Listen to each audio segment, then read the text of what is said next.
नमस्कार, मैं खुशी और आप देख रहे हैं आरपीएस समाचार। आइए रुक करते हैं आज की बड़ी खबर की ओर। ब्लॉक संसाधन केंद्र मियागंज में परिषदीय विद्यालयों के प्रधान शिक्षकों की समीक्षा बैठक हुई। बैठक की अध्यक्षता खंड शिक्षा अधिकारी मनेंद्र कुमार ने की। बैठक में बीईओ ने विद्यालय में नवीन नामांकन बढ़ाए जाने के साथ गुणवत्तापूर्ण शिक्षा प्रदान किए जाने पर बल दिया। बीईओ ने कहा कि विद्यार्थियों को बेहतर शिक्षा प्रदान करना शिक्षकों का पहला कर्तव्य है। उन्होंने कहा कि बेहतर शिक्षा प्रणाली से परिषदीय विद्यालयों के प्रति लोगों का विश्वास बढ़ेगा, तभी अभिभावक अपने बच्चों को परिषदीय विद्यालयों में भेजेंगे। डिजिटल शिक्षा को बढ़ावा देने के उद्देश्य से पूर्व में वितरित किए गए टैबलेट्स के शिक्षण में प्रयोग एवं विद्यालयों में स्थापित की जा रही आईसीटी लैब के महत्व पर प्रकाश डाला गया। बीईओ मनेंद्र कुमार ने कहा कि इंस्पायर अवार्ड, जवाहर नवोदय प्रवेश परीक्षा और विद्या ज्ञान परीक्षा हेतु अधिकाधिक आवेदन किए जाने हेतु शिक्षकों को प्रेरित किए जाने के साथ साथ विभागीय कार्यों की समीक्षा के दौरान नवीन नामांकन को प्रेरणा पोर्टल पर अनिवार्य रूप से दर्ज किया जाए।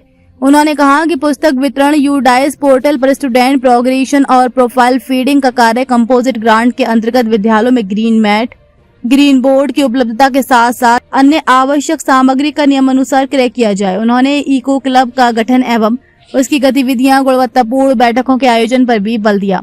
बीईओ ने कहा, प्रत्येक विद्यालय के प्रधान शिक्षक ये सुनिश्चित कर लें कि उनके विद्यालय के प्रत्येक छात्र का आधार कार्ड बना हो। बैठक में एआरपी दीप नारायण त्रिपाठी ने कहा कि प्रत्येक विद्यालय में शिक्षक संदर्शिकाओं और अन्य शिक्षण सामग्रियों प्रत्येक शिक्षक द्वारा दैनिक शिक्षण में 100% प्रयोग किया जाना है। एआरपी अभिषेक एवं संजीव दीक्षित के द्वारा बैठक में विभिन्न प्रधान शिक्षकों द्वारा शिक्षक डायरी के महत्व, प्रिंट रिच मटेरियल, गुणवत्तापूर्ण मूल्यांकन के साथ छात्र उपस्थिति बढ़ाए जाने हेतु अपने अनुभव साझा किए गए। बैठक में अन्य विभागीय कार्यों में यूडाइस के अंतर्गत अपार आईडी डीबीटी में खाता सीडेट की स्थिति, बाल वाटिका संचालन, जर्जर भवन की सूचना, नवीन आधार पंजीकरण, दीक्षा ऐप के नियमित प्रयोग, निपुण लक्ष्य ऐप नियमित रूप से छात्र आकलन इत्यादि की प्रगति पर भी चर्चा की गयी। बैठक में शिक्षक मोहम्मद जुबैर अख्तर, मेराज अहमद, करम सिंह, शिव कुमार तिवारी, नेमिश कुमार, ऋषभ, सचिन सिंह, नरेंद्र पाल सहित अन्य शिक्षक उपस्थित रहे। रिपोर्ट जमीर खान। बहुत सारे विद्यालय में जाओ तो वो या तो कहीं चश्मा कर दिए, तो चश्मा वाला जब कोई निरीक्षण में जाएगा तो चश्मा वाला देखने नहीं जाए। एक प्रति आपकी टेबल पे भी होनी चाहिए। कोई देखना चाहे कोई कौन से क्लास में किसका पीरियड है, कब कहाँ गणित का है या हिंदी का है, वो टीचर उस क्लास में है कि नहीं है। उससे एज ए प्रधानाध्यापक आपका दायित्व काफ़ी हल्का हो जाता है। अगर विद्यालय में गणित शिक्षण कमजोर है तो उसके लिए गणित शिक्षक ही जिम्मेदार पहले माना जाएगा।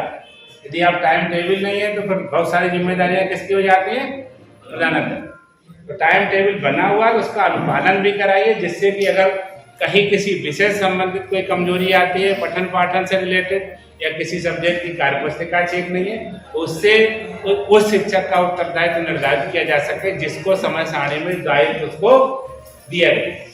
तो इसलिए समय सारणी का अनुपालन होना, जितना उसको भेद करना जरूरी था, उससे अधिक जरूरी है कि वो समय सारणी का अनुपालन में विद्यालय में होना। खबरों में अब तक के लिए बस इतना ही। फिर होगी आपसे मुलाकात ऐसी ही एक और बड़ी खबर के साथ।